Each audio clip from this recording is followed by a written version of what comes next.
Hi, and welcome back to my YouTube channel in January 2023. And I'd like to share some stills and video today, and I'll read off the screen here to give you a preamble of what I'm on about. So without further ado, I'll launch into that. I'll occasionally look at you to make sure you're still there, okay? So let me just shift this aside so I can read my screen, because I've prepared a few notes here about this. Okay, so over the last few days, my wife and I visited the Riverland of South Australia to see relatives and also check on the progress of the Murray River floodwaters. And I, of course, took many photographs and some video. In South Australian folklore, the massive 1956 Murray River floods looms large. My wife was there as a younger child and her family. And people are always talking back in the old days in the 56 flood, and there are lots of books that have been produced about it as well and photographs. And it's been in the news a bit comparing the current floods to the 56 flood. So my wife was there as a younger child and her family, and it was a major disruptive event in South Australia and the other states through which the Murray and other rivers flow, including the Darling River. Well, it's happening again in 2022, 23, but not quite as big as back then. So one of the highlights for us recently was going out in the station country on the back road to Wentworth in New South Wales. And we've been doing this for years. And this area is Lake Merreti on the former Calperum Station. Well, we were unable to call into Lake Merreti this time, but we'll do so when we are probably able to in a few months' time. That's a location where I really have honed my photography skills over many years. Lots of bird life and wildlife out there, and I've taken a lot of photography there, a lot of photos there, and video and movies. However, moving on from there a little bit further north or towards, we're on the Wentworth Road, the back road to Wentworth in New South Wales.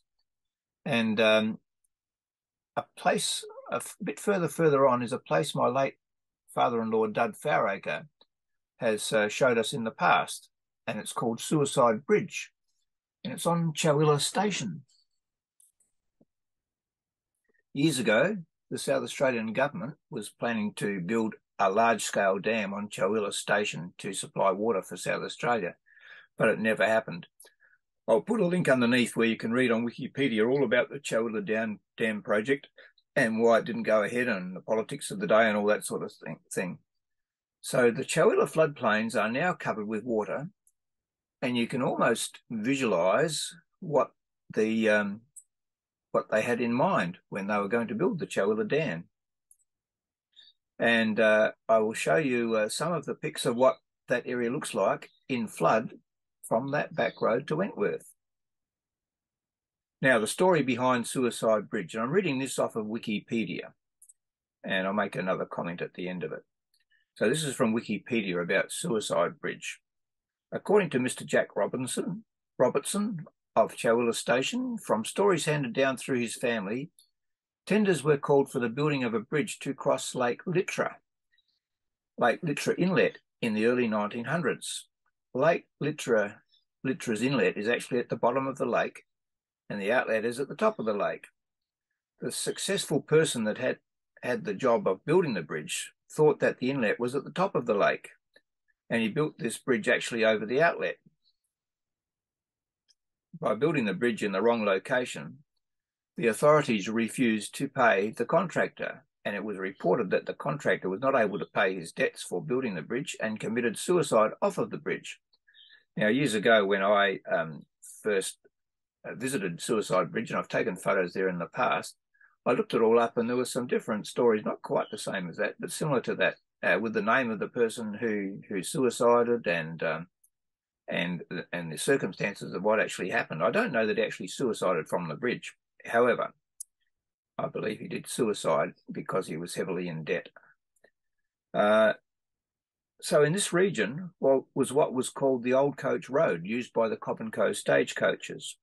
And I'll put a link underneath to some stuff about the Cobb & Co coaches of Australia. And They were around the world in different parts, come from America originally, and they also went to New Zealand and other countries. So the old coach road was used to transport people and mail and goods through the outback of Australia, in New South Wales and Victoria and South Australia, I think in particular. They may have gone further north, up into Queensland. Now, there are still remnants of the track and also wheel ruts at Lake Merreti, which I mentioned before. And closer to Renmate, you can still drive along part of the old coach road. In fact, the old coach road was many years ago. I was out there walking along with my late father-in-law, Dud, and we came across a malleefowl. It was the first time I ever took a photo of a wild malleefowl when I was just getting into photography. So it's got memories for me. Now, Lake Litra, we mentioned above, and we have been there in the past when it had some shallow water in it, also a great place for birds. It would be quite impressive now, as would the lakes such as Rotten Lake, which is not far from where we were at Suicide Bridge, and Lake Woolpaloo and Lake Merreti. I've seen Lake Woolpaloo with water in it. Usually there's not. Sometimes Lake Merreti is dry. But these areas are fantastic for bird life, and just a wonder. I want to do some more about that. I've written about those places on my blog. I might be able to find a link to some of this, in particular some earlier photos of Suicide Bridge on my blog. So when the water has receded, I hope to visit these lakes for some wildlife photography and just have a look. So this video is going to show a little bit of the floods in the various Riverland towns and our trip to Suicide Bridge. In the past, when we've been to Suicide Bridge, there was a dried up creek bed and dry, dusty, hot plains. The other days, there was a lot of water and some under the bridge. Also, for your enjoyment, I'm going to put a link underneath to a song by Lionel Long, who was an Australian folk singer, country singer, called Cobb & Co, about the Cobb & Co stagecoaches, just to give you a bit of a flavour later on. So enjoy this video, like if you like, subscribe if you wish, and I might sign off at the end of the video. But anyway, if you don't make it that far, I'll see you next time, and have a great 2023. See you later.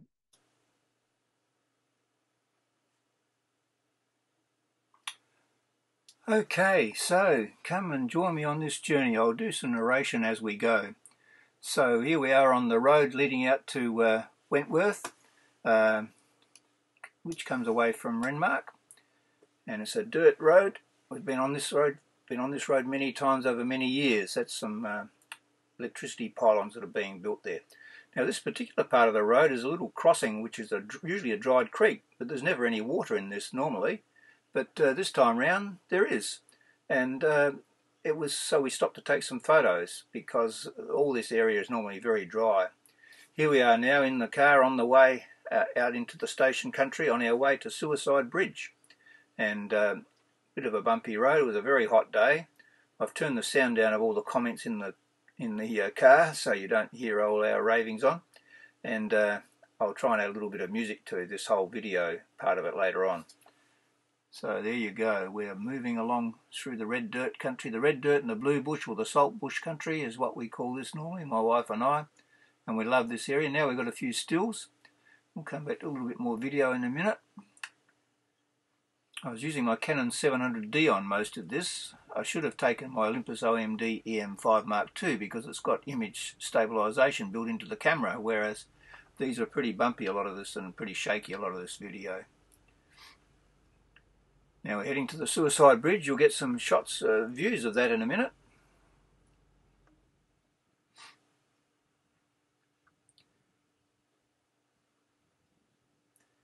Here we are, we're just coming in here. It's a bit of video.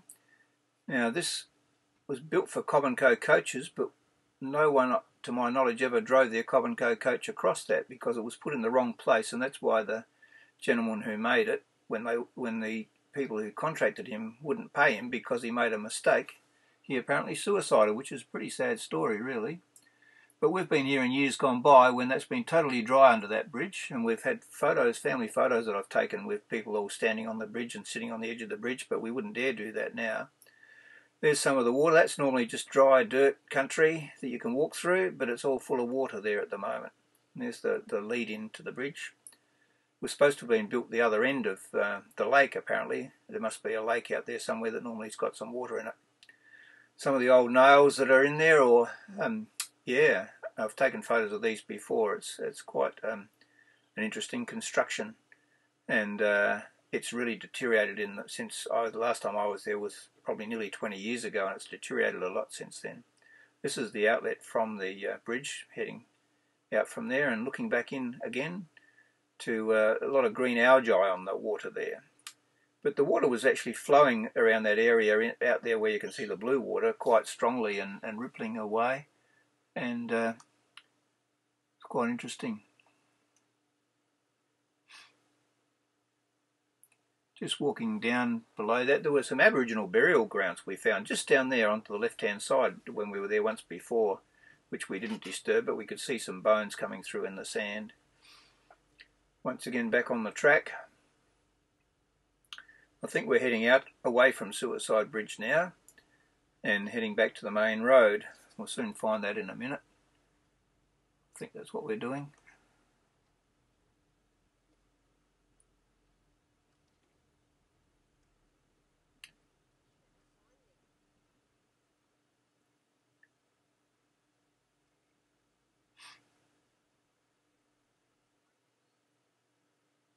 Here we are, now we're back on the main road, heading back in the Renmark direction. And on the left-hand side, you'll see, as I mentioned in the preamble, all this area out there. See all those? It's like an inland sea out there. This is where the original Chowilla Dam possibly would have been built. And going along, and you look out there, you see some stills that I took out there in a minute.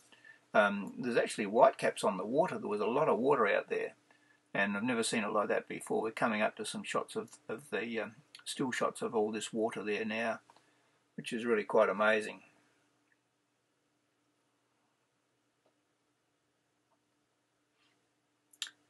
Very dry country because we're in the middle of our summer, but there will be an abundance of bird life and wildlife in this area for some months to come, maybe years to come, as a result of this huge big flood that has arrived and hit the Riverland, hit all the way along the Murray River and the Darling River and other rivers in South Australia, New South Wales and Victoria. Now we're coming back into the town in a minute to this little walking trail that takes you all the way up from Renmark out to the town of Paringa and to the Paringa Bridge. So we're going to show you little bits and pieces along here. Now this is Frank Turton, this man here. He's a legend in Renmark and has got some amazing artwork, and he's got this incredible houseboat that he's got in the town as well. He lives in Paringa and he's riding his little motorbike out to Paringa. That's a favourite spot of mine over there, the Paringa paddocks, all closed because of the floods. I've spent many a happy time in there wandering around taking photos and looking for birds and things. One of the roadside signs. Now this is the Lions Park, which wasn't protected by any levees. They're Lions camping ground and picnic ground, and it's totally flooded at the moment. Whereas you'll see the Renmark Big Four Caravan Park in a minute. You'll see some of that was protected by levees, even though they had to close it. And there's no one in there. There it is, it's closed. And you can see some levees protecting it. But that was totally deserted with people. Normally this time of year that would be packed. Capacity crowd in there for their holidays. But no one in there at all at the moment because of the floods. There's lots of cabins. It's a very popular resort caravan park. So a lot of spider webs around, I noticed, along the way. And here's some shots looking down into the water. Normally there's no water there at all normally. And so it's quite interesting when you look at all the light and the play of light and shadow and the water. Some beautiful shots. You could just be forever taking photos. Now we're coming up now to the Paringa Bridge. And the Paringa Bridge is a legendary bridge. They have to lift, that's the Riverbend Caravan Park there, which was closed, and they've had some flooding in there. You'll see some more shots of that in a minute. But the Paringa Bridge is a bridge that lifts up. It's got pulleys and lifts up to allow boats, houseboats, to go underneath. Now this is showing some of the water back on this walking trail here. It's flowing quite strongly. This is all in the area along this on this loop trail, and yeah, heaps of water in there. Normally you wouldn't see any of that water there like that. I've cut the sound out of this because the lens I was using had a very annoying focusing noise. It sounded like a bird call. So I probably could have left it in and you wouldn't have known it wasn't a bird call, the noise it was making. But it's just to give you some idea. You can see the water flowing there. It's coming quite strongly into those paddocks. The main river's over there in the distance, and this is looking down through the trees and showing the water flow coming through. It's quite strong. In Renmark, the time I was filming this, the flood had peaked, and it's now going down now, but there's still a heck of a lot of water out in that area.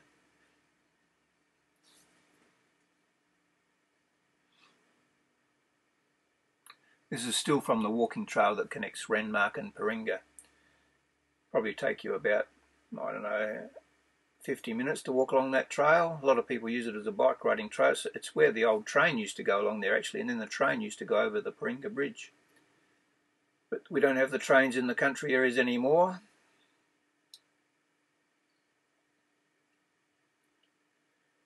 Looking out through some of the area there, this is also along the loop trail. Old telegraph pole. Some seed pods, probably wattle seed pods they are, I think. And this is the famous Paringa Bridge. And you can walk through the middle of it, which is where the train used to run, and on either side there is room for cars to go on either side there, and trucks. You'll see big semi-trailers go across there.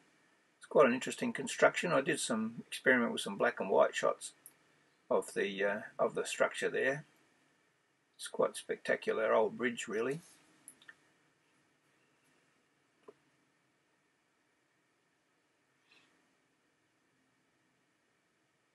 Looking through, one of the trucks was going past as I was taking some shots from the bridge. Now that's the Riverbend Caravan Park, which we've stayed in. It was closed, but they are only just being protected, all those cabins. We've stayed in some of those waterfront cabins before, and we'll do so again when they open again. But that's not as big as the other caravan park, but still a lovely caravan park. So I'd recommend that if you can, when all this water's gone down, get back into these places and help them recover with your spent money. This is the old Bert Dix Park where we spend many a time over there in picnics. Now we're walking in towards the town of Paringa, and there's a museum there, and then there's some silo art over there in the background. Silo art around Australia is very popular now, and you'll see lots of art. There's one of the paddle steamers, the paddle steamer industry on that shot. And I didn't get around the other side, but there was a legendary person called the Possum, who was a guy, hobo if you like, who lived off the land for many years, and he was on that silo. Now we're coming to the end, just the little doggy having a refreshing dip in the local pool of water at our relative's place in Renmark, and that's where I'm going to finish this video. So I hope you've enjoyed that. It gives you some idea of the flooding that's been going on. I'll do another video showing you a lot more of the flooding shots in the towns that we visited over the last month, really, the other day and previously. So thanks for watching. See you next time.